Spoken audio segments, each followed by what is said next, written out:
이번 세션은 효성 인포메이션 시스템의 권동수 전문위원님께서 AIM 빅데이터를 위한 데이터 레이커를 주제로 데이터와 정보의 폭증으로 어려움을 겪고 있는 기업들을 위해 다양한 데이터를 저장하고 분석하기 위한 데이터 레이크의 중요성과 효성 인포메이션 시스템의 데이터 레이크 활용 전략을 제시합니다. 권동수 위원님을 소개합니다. 안녕하십니까. AI 빅데이터를 위한 데이터 레이크 세션을 맡은 효성 인포메이션 시스템의 권동수 전문위원입니다. 우선 발표를 하기 전에 제가 얼마 전에 이제 빅데이터 분석 프로젝트를 진행하다 보면 많은 분들이 알고리즘을 선택해서 평가를 어떻게 하고 모델을 어떻게 생성할지에 대한 고민들을 많이 하십니다. 근데 이런 기술, 모델 생성하고 알고리즘을 선택하는 부분들은 기술이 많이 발전을 해서 어떻게 할지에 대한 부분은 많이 정형화가 되어 있습니다. 근데 여기서 제일 중요한 건 뭐냐면 알고리즘을 선택함에 있어서 제일 중요한 건 데이터를 어떻게 데이터셋을 만들어서 이 알고리즘을 통해서 보다 나은 모델을 생성하냐가 가장 중요하게 됩니다. 그러면 데이터를 만들m에 있어서 데이터 플레임 만들려고 하면 데이터 전처리 진행해야 되는데 데이터 전처리 할 때 이상치 데이터들을 어떻게 할 건지 결칙치 데이터들을 어떻게 할 건지 선택하는 부분에 많은 시간을 할애하게 됩니다. 근데 여기서 우리가 프로젝트 전반의 한 70% 정도가 데이터 전처리에 많은 리소스를 참여하는데 그 리소스를 참여하려고 하면 거기에 필요한 데이터가 있어야 되겠죠. 실제 저희가 프로젝트를 하다 보면 데이터를 찾음에 있어서 많은 어려움을 겪습니다. 데이터가 많다고 하면 우리가 이런 데이터 전처리를 통해서 데이터 알고리즘에 의한 데이터 플레이를 만드는데 많은 시간을 줄일 수가 있습니다. 하지만 데이터가 좀 무지하고 필요한 데이터들이 좀 많이 없어서 분석을 함에 있어서 좀 어려움을 많이 겪게 됩니다. 그만큼 데이터는 중요합니다. 내가 아무리 좋은 기술들을 가지고 있다고 하더라도 데이터가 없다고 하면 내가 알고리즘을 통해서 모델을 생성하기 힘들어지시는 거거든요. 그래서 오늘은 이 AI 빅데이터를 프로젝트를 함에 있어서 데이터를 어떻게 저장하고 관리할 건지 이 사례를 기반으로 좀 설명을 드리려고 합니다. 첫 번째, 우선 이런 프로젝트를 진행하실 때 제일 중요한 거는 데이터입니다. 데이터는 기술이 발전하면 발전할수록 계속 많은 데이터들이 생길 수밖에 없습니다. 한 가지 예로 좀 말씀드리면 제조 쪽 관련된 공장 쪽의 프로젝트를 진행하다 보면 예전에는 얘기 들어보면 승용분들이 파이프 가지고 다니시면서 온도 체크하고 두드려서 진동이나 소리를 듣고 이 부분이 좀 문제가 있네? 이거 갈어. 이런 식으로 얘기했다고 하더라고요. 여기서 데이터가 어디에서 발생을 하는 걸까요? 첫 번째, 온도에 대한 부분입니다. 공장에서는 온도에 대한 부분이 되게 민감합니다. 온도 센서가 발생을 하면서 온도에 대한 데이터를 실시간으로 계속 받을 수 있는 기술이 발전을 한 거죠. 그리고 두 번째, 소리에 대한 부분입니다. 소리는 어떻게 되나요? 소리는 결국은 진동에 대한 부분이 저희한테 와서 소리가 들리는 거죠. 그래서 진동 센서에 대한 부분은 주파수를 가지고 진행하게 됩니다. 근데 온도와 진동을 가지고 진행하는 게 다일까요? 기술이 더 발전하면서 하나의 공장 프로 안에서도 여러 가지 부품들이 돌아갑니다. 그 안에 뜯어보게 되면 여러 가지 베어링들이 조합이 돼서 하나의 제품이 되는 것처럼 그러면 각각 부품마다 소리가 다르게 날 건데 이건 또 어떻게 체크해야 될까요? 고유한 진동 주파수가 있습니다. 그 주파수 대역을 찾게 되면 부품 A, 부품 B, 부품 C 이런 식으로 나눌 수 있게 됩니다. 이렇듯 데이터는 계속해서 늘어나고 데이터량은 점점 더 많아집니다. 그리고 거기에 맞춰서 기술도 계속 발전을 하게 되는 거고요. 근데 우리들은 기본적으로 이런 데이터들을 무시를 많이 했었습니다. 데이터들이 사람이 보기에는 온도도 일정하게 거의 비슷하게 이렇게 갖는 것 같은데 이 데이터를 계속 쌓아야 돼? 이렇게 하기에는 너무 아까운 것 같은데? 그러면서 데이터를 주기적으로 이렇게 버려버립니다. 실시간 모니터링만 하고. 진동 센서 같은 경우에도 마찬가지입니다. 진동 센서 같은 경우에도 보게 되면 이게 주파수 데이터다 보니까 한 번 떨어질 때 몇십 메가씩 데이터가 떨어집니다. 그러니까 실시간 모니터링하고 이벤트에 의해서 튀는 데이터들을 아니면 그냥 다 버려버리는 거죠. 근데 실질적으로 예지 정비나 이런 분석 모델링을 돌리다 보면 이런 그 온도나 이런 부분들이 한 번씩 튀는 것들이 전조현상이라고 하는데 전조현상이 발생하는 것들을 보면 아주 미세하게 뛰는 걸 확인할 수가 있습니다. 근데 그 미세하게 뛰는 것들이 몇 달 전 또는 며칠 전에 발생을 하고 그 뒤에 온도나 센서에 대한 진동수가 확 늘어나면서 장애가 발생하는 것을 예측할 수 있거든요. 그래서 이런 데이터들을 다 모을 수 있는 공간이 필요한 겁니다. 하지만 데이터를 저장할 때는 비용이 많이 발생을 하죠. 그러다 보니 이거를 내가 다 저장하기 위해서는 위에다가 컨펌을 받고 비용을 들여서 만들어야 되는데 이게 가능해? 이렇게 하긴 비용이 너무 많이 드는데 이런 고민들을 많이 하시게 됩니다. 그래서 오늘 설명드리는 데이터 레이크라는 용역 부분이 나오게 된 겁니다.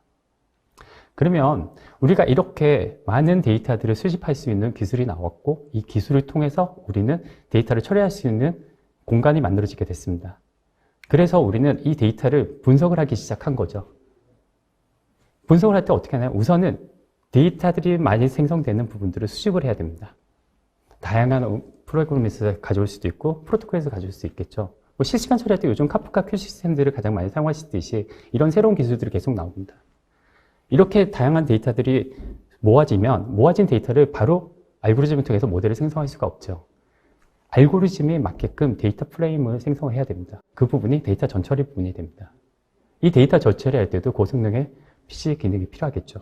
그렇게 또 데이터 전처리를 통해서 만들어진 데이터 셋을 통해서 알고리즘을 통해서 모델을 생성하는 거고 또 생성된 모델을 통해서 평가를 하고 평가를 한 데이터를 가지고 모델을 가지고 또다시 돼 있으면 그대로 가는 거고 안 돼 있으면 다시 그러니까 리빌딩을 해서 다시 진행을 하게 됩니다. 그리고 모델의 평가가 돼서 잘 나온 모델은 다시 추론 시스템을 생성하게 됩니다. 추론 시스템을 통해서 계속 새로운 데이터들 시그널을 받아서 결과에 대한 부분을 피드백을 주는 거죠. 그리고 추론 시스템에 대한 부분이 확장을 하게 되고 확장한 걸 가지고 또다시 새로운 데이터를 뽑아서 분석 플로우를 거치게 됩니다. 각각에 보면 단순하게 컴퓨팅 파워만 필요한 게 아니라 컴퓨팅 파워도 필요하지만 거기에 맞는 네트워크 구간의 파워도 필요하고요. 그 다음에 데이터를 끌고 있는 스토리지에 관련된 파워도 필요하게 됩니다. 근데 우리가 이런 프로젝트를 진행할 때 보면 전사적으로 프로젝트를 하면 좋지만 전사적으로 프로젝트를 하기에는 요구사항에 대한 부분이나 데이터에 대한 이해도나 많이 떨어지기 때문에 각각 업무별, 그러니까 팀별 또는 본부별로 프로젝트를 진행을 하고 각각의 다른 데이터 레이크를 구축하게 됩니다. 그러면서 데이터 사일로가 발생을 하고 관리, 비용에 대한 부분이 발생할 수밖에 없게 되는 거죠. 그래서 많은 리서치 서베이 쪽의 자료들을 보게 되면 데이터 레이크가 평균 기업당 8개 이상의 데이터 레이크가 곧 존재합니다. 그리고 우리는 이런 많은 데이터의 홍수에 살며 있으면서 정작 분석을 할 때에는 1% 정도의 데이터만 가지고 분석을 하고 있습니다. 그럼 가끔씩 저한테 이제 이런 질문들을 하세요.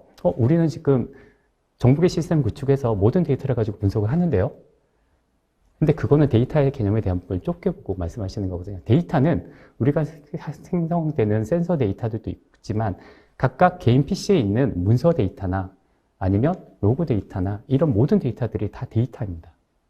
그 중에서 우리가 분석하기 위해서는 비용이나 이런 여러 가지 그리고 내가 찾을 수 있는 데이터들 내가 아는 데이터들만 가지고 분석을 하기 때문에 실제적으로는 전체 프로젝트의 한 1%만 가지고 데이터 분석을 하게 되는 거죠.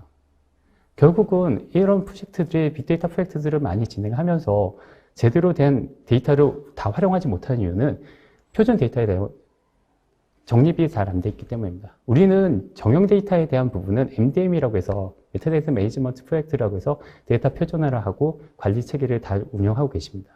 하지만 비정형, 반정형에 대한 데이터들에 대한 것들은 아직까지 좀 부재한 경우가 많으시거든요. 그래서 이런 부분들을 잘 채울 수 있다고 하면 데이터 레이크를 잘 활용할 수 있을 거라고 생각이 듭니다. 그럼 현재 어떻게 구성되어 있는지 한번 볼까요? 기본적으로 우리가 데이터를 딱 보려고 하면 기본적으로 가장 많이 되어 있는 부분은 정보계 시스템입니다. 기존의 레거시에는 정형 데이터들을 ODS 또는 DW 쪽에 시계열로 데이터를 수집을 하고 수집된 데이터를 마트를 생성을 해서 내가 원하는 시각적 분석 BI를 통해서 한다든가 BA를 통해서 데이터들을 가져오게 됩니다. 그리고 비정형, 반정형 형태가 데이터들이 생기면서 우리는 하둡 또는 웨스키DB에 데이터를 담고 이 데이터를 담은 것들을 다시 어널리스 DB 쪽에서 진행을 하게 됩니다. 그리고 필요에 따라서는 데이터를 백업을 해서 활용할 수 있게끔 진행을 하시죠. 이런 모든 데이터들을 처리하는 부분이 그 데이터옵스의 라인을 통해서 진행하게 됩니다. 데이터옵스 스윗이라고 하는 부분이 있는데 그건 나중에 링크를 통해서 보시면 좀 더 자세한 내용을 볼 수 있으실 겁니다. 데이터 레이크는 기본적으로 루마다 히다치 펜타오라고 CTO가 만든 용어입니다. 2010년도에 데이터 레이크라는 용어를 만들 때에는 그때는 하둡이라는 데이터에 모든 걸 담을 수 있다라고 해서 하둡 기반으로 얘기들을 설명을 했었습니다. 데이터 레이크의 용어 자체는 모든 데이터를 저장할 수 있는 1차 저장소입니다. 내가 분석할 수 있는 환경에 필요했던 곳이죠. 근데 지금 보시면 아시겠지만 벌써 데이터가 정형인지 비정형인지 반정형인지 나누고 그 다음에 나눈 데이터를 다시 담을 수 있게끔 진행이 되어 있습니다. 그래서 저도 2016년 이럴 때 프로젝트를 했을 때 DW, 그 다음에 NoSQDB, 그 다음에 하둡을 엮어서 하나의 데이터 레이크다 이런 식으로 프로젝트를 많이 했었습니다. 그럼 진정한 데이터 레이크를 구축하려면 어떻게 해야 될까요? 사용자 입장에서는 데이터가 어떻게 됐던 새로운 데이터가 생성이 된다고 하더라도 모든 데이터를 담을 수 있는 공간이 필요합니다. 그 공간이 오브젝트 스토리지입니다. 오브젝트 스토리지는 아주 오래된 기술입니다. 하지만 이 오브젝트 스토리지가 기술적으로 발전한 이유는 S3 API가 발전을 하면서 다양한 에코시스템을 연결을 할 수 있는 기술이 확장이 되면서 진정한 데이터 레이크로 오브젝트 스토리지를 얘기를 하고 있습니다. 오브젝트 스토리지는 정형 데이터에 대한 부분을 담아서 DW 쪽에 던지고 분석할 수 있게 진행해주고 비정형, 반정형 형태의 데이터들도 오브젝트를 담아서 하둡이나 NoSQDB 쪽을 던지고 처리할 수 있게끔 가능합니다. 거기에 한 단계 더 나가 분석이 필요하다고 하면 데이터마트에서 분석을 하든가 NoSQDB에서 분석을 진행할 수 있습니다. 보통 데이터마트나 NoSQDB는 인메모리 기반으로 많이들 활용하고 계실 겁니다.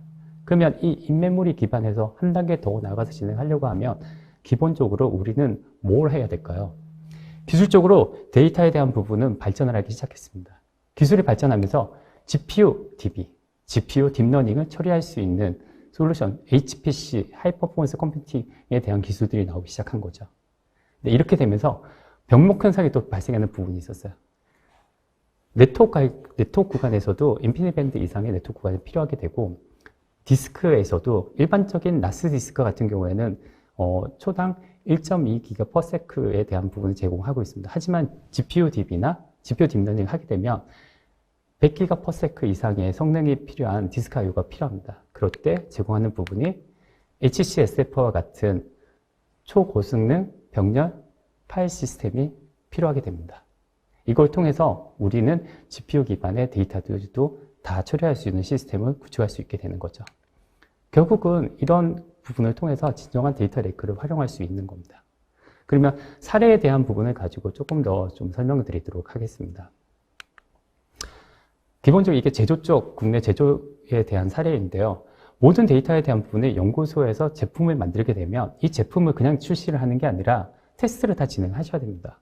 근데 테스트를 함에 있어서 예전에는 단순한 테스트를 진행을 했다고 하면 이제는 기술의 발전에 의해서 센서나 여러 가지 기술들을 통해서 데이터를 추적을 하고 추측된 데이터를 가지고 분석을 할 수 있는 기능을 제공합니다. 비정형, 반정형 또는 정형 데이터들을 버켓 단위로 내가 필요한 데이터들을 묻고 그 다음에 이 데이터를 딥러닝에 GPU의 딥러닝이 필요하다라고 하면 GPU 서버 쪽에서 분석할 수 있게끔 데이터를 제공해주고 그리고 하둡에 있는 에코시스템을 통해서 분석이 필요하다. 그러면 하둡의 데이터를 제공하게 되는 겁니다. 그리고 데이터에 대한 유신을 위해서는 데이터를 리플리케이션 할 수 있게끔 진행을 해드리는 거고요. 이렇게 데이터 레이크, 오브젝트 스토리지를 통해서 진행하시게 되면 모든 데이터들을 다 담고 메타 정보 관리를 통해서 쉽게 분석을 할 수 있는 시스템들로 데이터를 던져드릴 수가 있습니다.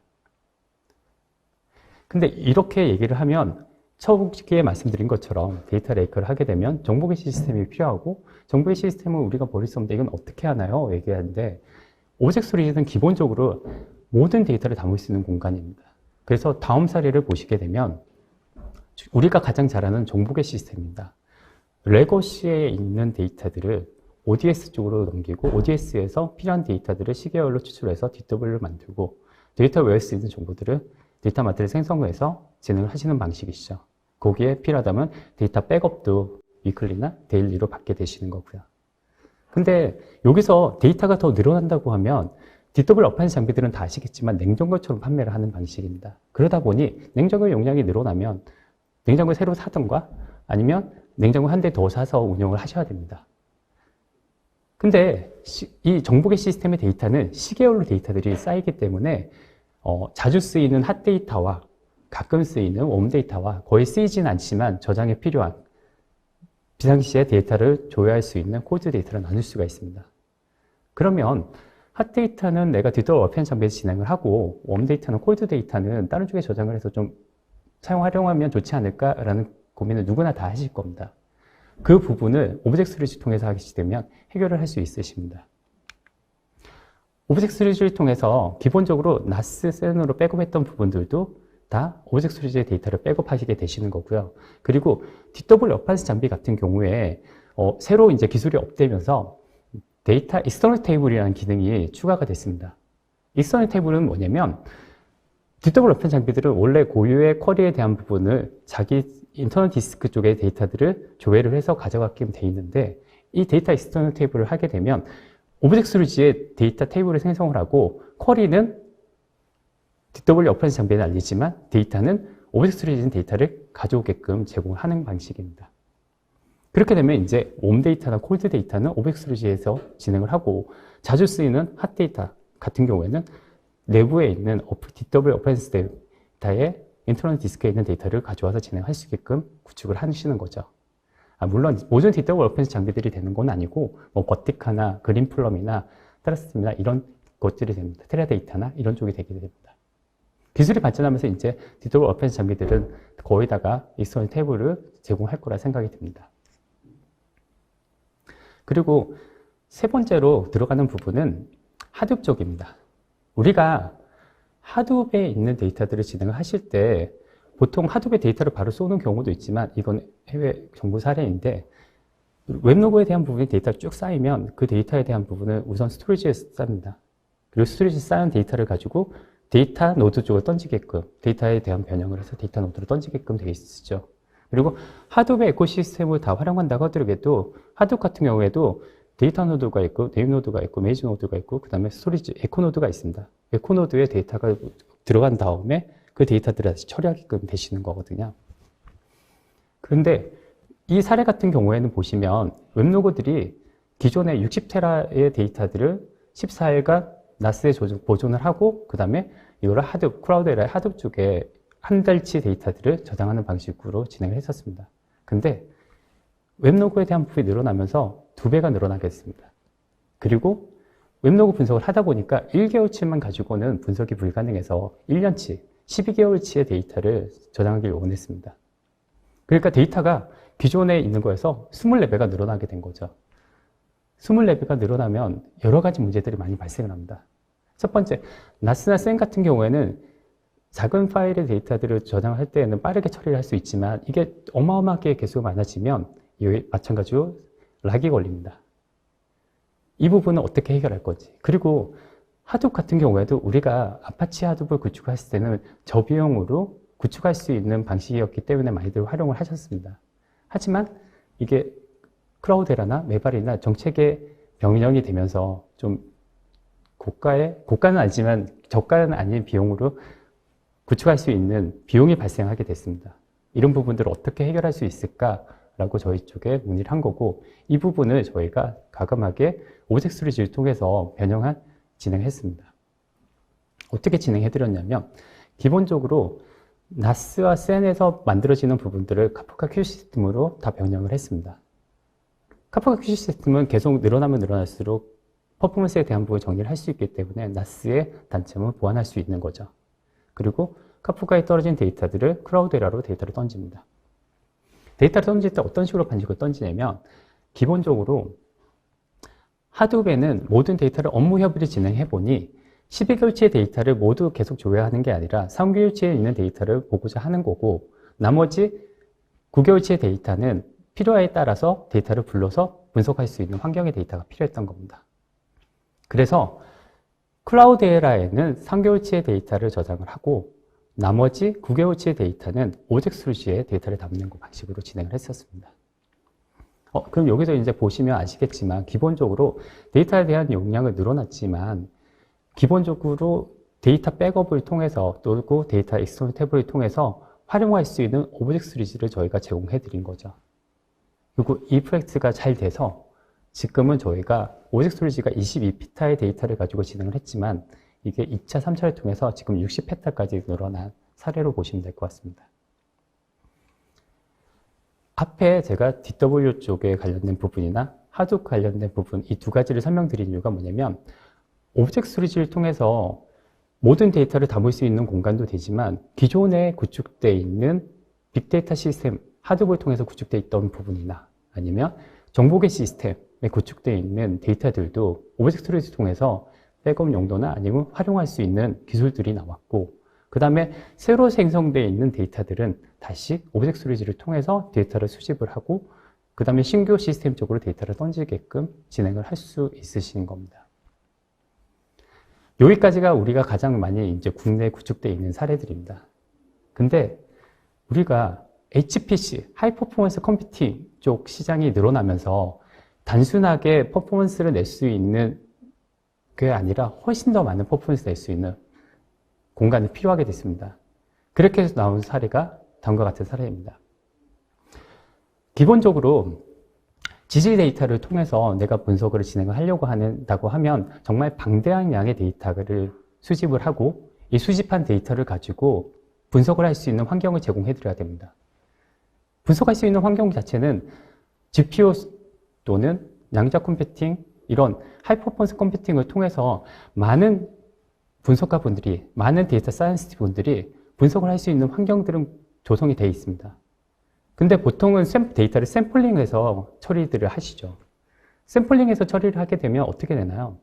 내가 원하는 데이터들을 뽑을 수는 모델링을 테스트는 할 수 있지만 정말 이 모든 데이터들을 활용해서 내가 제대로 된 알고리즘을 통해서 모델링이 만들어졌을까? 이건 또 고민을 해보셔야 되는 거거든요. 그러다 보니 데이터 사이언스 분들은 샘플링된 데이터도 좋지만 웬만하면 전체 데이터를 가지고 풀 알고리즘을 돌리고 모델링 생성하기를 원하십니다. 그렇기 때문에 우리는 이 위에 보시면 GPU 기반의 하이 퍼포먼스 컴퓨팅 또는 고성능의 CPU 기반의 하이 퍼포먼스 컴퓨팅에서 처리할 수 있는 데이터 구간에 데이터를 처리할 수 있는 시스템이 필요하게 된 겁니다. 그래서 우선 첫 번째 네트워크 구간이 우선 해결이 돼야 됩니다. 그래서 인피니트 밴드나 이런 100G, 200G 가능한 네트워크 구간이 기술이 발전이 된 거고요. 거기에 보통 원 GPU당 처리할 수 있는 게 만약에 GPU DB다 그러면 8GB/s 원 GPU다 그러면 보통 요즘 GPU들이 4장 또는 8장까지 확장되고 있는데 4장이라고 하면 하나의 GPU 서버에서 기본적으로 32GB/s의 디스크 IO가 필요하게 됩니다. 이거를 가능하게 하려면 기본적인 NAS, 스케일아웃 NAS 같은 경우에는 1.2GB/s의 성능밖에 제공하지 못하거든요. 그러면 고성능의 HPC를 구성하고도 제대로 된 성능을 내지 못하게 되는 겁니다. 이거를 제대로 성능을 하려고 하면 이런 NVMe 방식의 HCSF와 같은 기능이 필요하게 됩니다. 해외 사례에서도 저희가 구축을 할 때 HCSF를 통해서 구축하게 되면 기본적으로 100GB/s 이상의 성능이 나오고 또 NVMe 방식의 서버를 계속 늘리게 되면 선형적으로 디스크 IO가 쭉 늘어난 것을 확인할 수가 있었습니다. 거기에 데이터 레이커는 오브젝트 스토리지와 연결을 해서 진행을 하게 되는데 그렇게 되면 기존에 빠르게 필요한 데이터들은 NVMe 방식의 데이터에 저장을 하고 나머지는 자동으로 데이터 티어링을 통해서 오브젝트 스토리지에 담게 되는 겁니다. 그렇게 되면 내가 원하는 데이터들을 훨씬 더 많은 데이터들을 비용 효율적으로 구축할 수 있는 시스템이 되시는 겁니다. 그래서 이 부분들 잘 할 수 있는 시스템 HCSF를 한 번 더 확인해 보시면 좀 더 나은 결과를 볼 수 있으실 것 같습니다. 우리는 기본적으로 제가 이런 빅데이터 분석 프로젝트를 하다 보면 가장 많이 요구하시는 부분들이 뭐냐면 사례 위주입니다. 국내에 사례가 있는지, 국내에 사례가 없다면 해외 사례가 있는지 이런 사례를 통해서 우리가 여러분들께 보여드리고 싶은 거는 데이터 레이크라고 하면 이제는 하둡 기반의 데이터 레이크가 아니라 오브젝트 스토리지 기반의 데이터 레이크는 정리가 어느 정도 되고 있습니다. 거기에 오브젝트 스토리지라고 하면 오브젝트 스토리지는 일반 NAS보다 느린데 이런 생각들을 가지고 계시지만 HCSF와 같은 이런 초고속 스토리지를 같이 결합을 해서 하나의 제품으로 내놓음으로써 이런 GPU에서 또는 HPC 쪽에서 원하는 성능들을 다 구축할 수 있는 데이터 레이크를 진행하게 되는 거죠.